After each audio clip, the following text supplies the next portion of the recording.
Hollywood leftists. These are the people who are supposed to love them, who are ripping these women to shreds. It's beautiful. It wasn't for commercial gain. It wasn't to promote Amazon.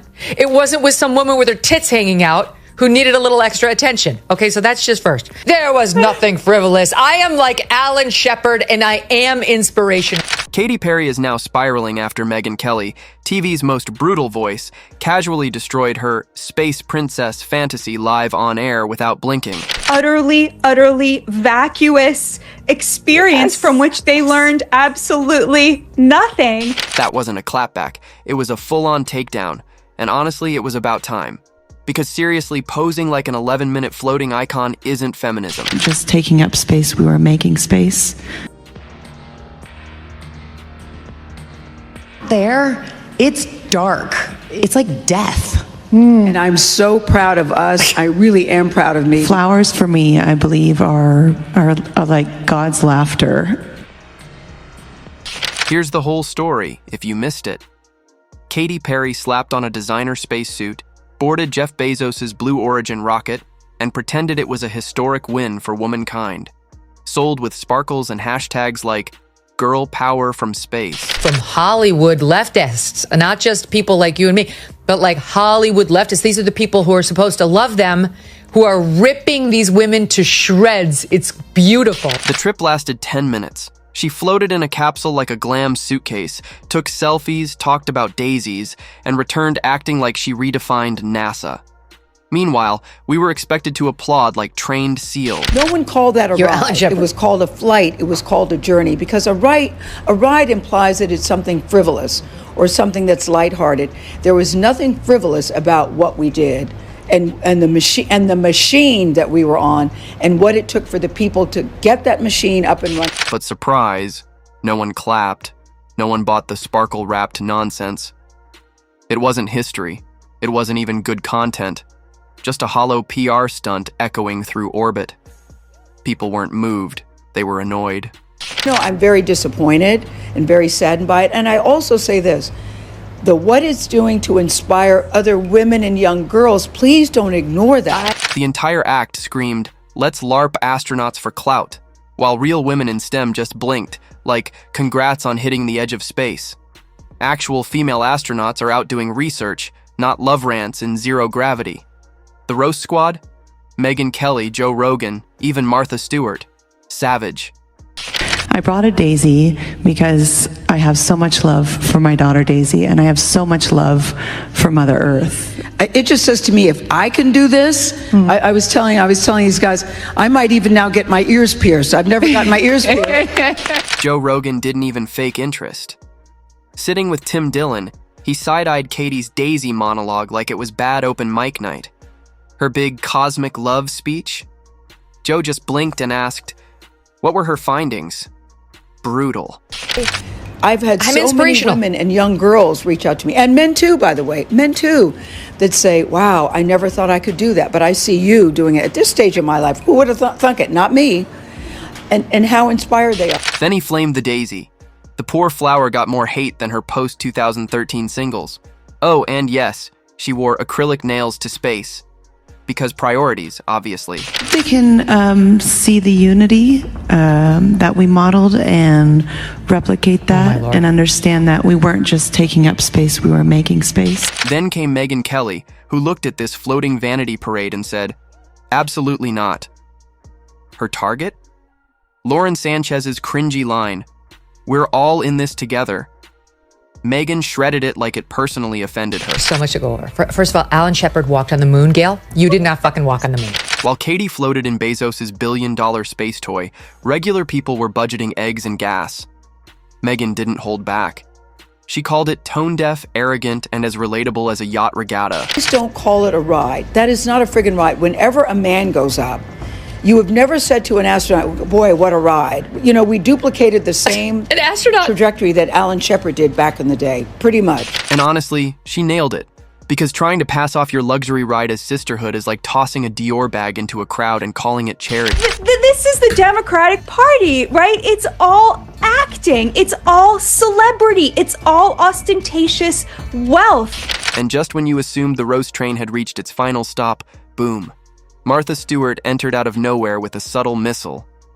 She posted, then deleted, a reminder that she did zero gravity back in 2007. No speeches, no hashtags, just a float and a flex. That's the reason it was exciting. It wasn't for commercial gain. It wasn't to promote Amazon. It wasn't with some woman with her tits hanging out who needed a little extra attention. Okay, so that's just first. While Katy was busy kissing the ground like she returned from Mars, Martha reminded the world it had all been done. Done better, done quieter, done with less cringe. No sparkles, just a cold mic drop. And that post? Probably deleted because it burned too clean. 1, 2, 3, taking up space!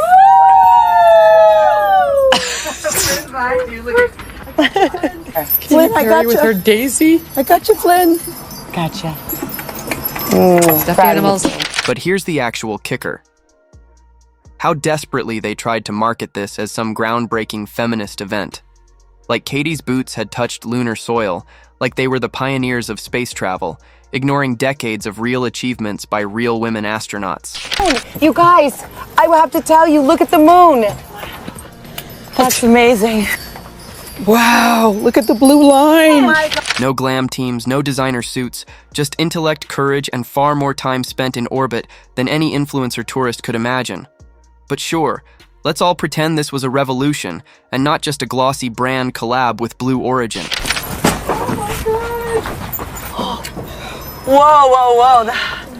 That's amazing. I can't.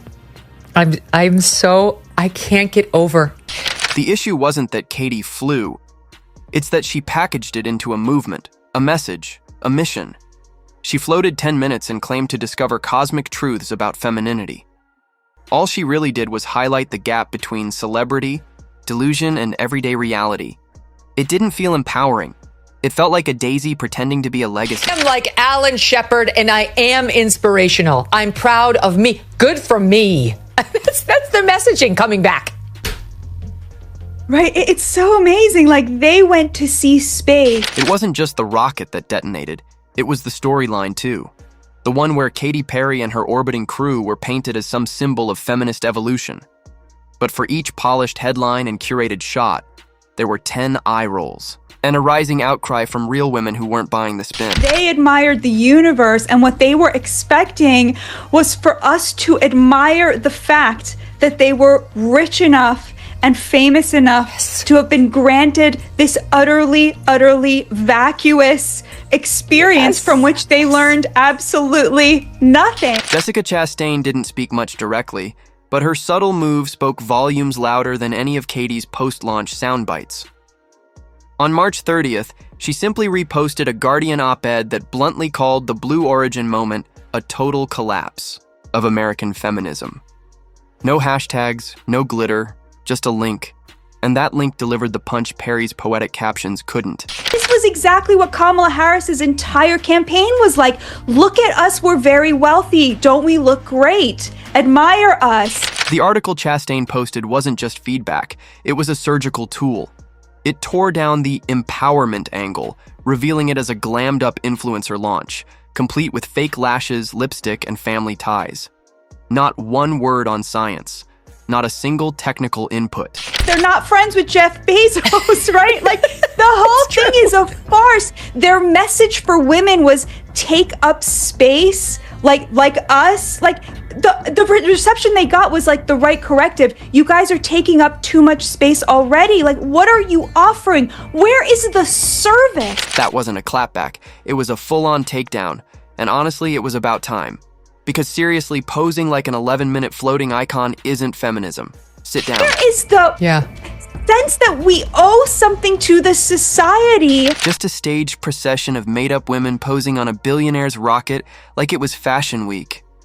The critique didn't stop at the surface, even though that was all they gave.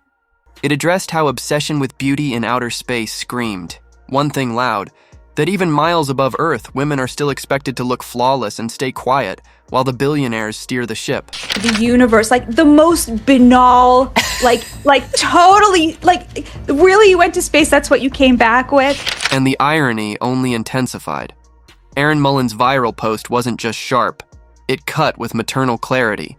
She didn't comment as a journalist, she reacted as a mother.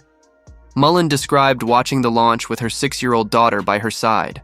They have nothing in their lives that they consider to be of value. And what's amazing to me is that it seems like Hollywood knows what time it is, even if these 5 women didn't, right? Like, you really did see people coming out and being like, what the heck is this? The little girl had 2 questions.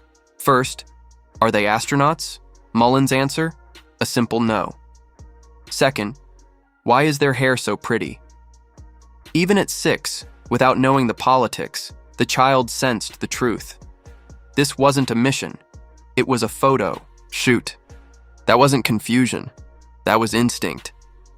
She saw through the sparkle to the staging. What are you giving back? What they are giving back is their celebrity, the right for us to admire them. Like, it is so despicable. It's not just women, although of course, like, women do this so much worse because we always expect to be admired, you know? While Perry claimed she felt connected to love after 10 minutes of floating, no one knew what she was actually saying. Her words, full of dreamy space speak, read more like a wellness ad than any scientific reflection. No data, no curiosity, just vibes. Commercial feminism wrapped in blush tones. Activism rebranded as a sponsored post. Empowerment as a quote on a hoodie. Still stuck on the fact that Gayle King actually used the word astronauts in reference to, like, we're just like an actual astronaut. You are there on a vanity project of Jeff Bezos and his fiance. But it got messier, both in looks and logic, when the topic turned to fuel. For years, Katy Perry has posed as an environmentalist. She's discussed climate issues, teamed up with green projects, even dropped a track nodding to female strength. Then she stepped aboard a Blue Origin rocket powered by liquid hydrogen and oxygen, blasting into suborbit for a 10-minute spin. Long enough for social media clout, and just long enough to leave a lovely puff of carbon hypocrisy behind. Done absolutely nothing to deserve this. You're sitting next to Katy Perry.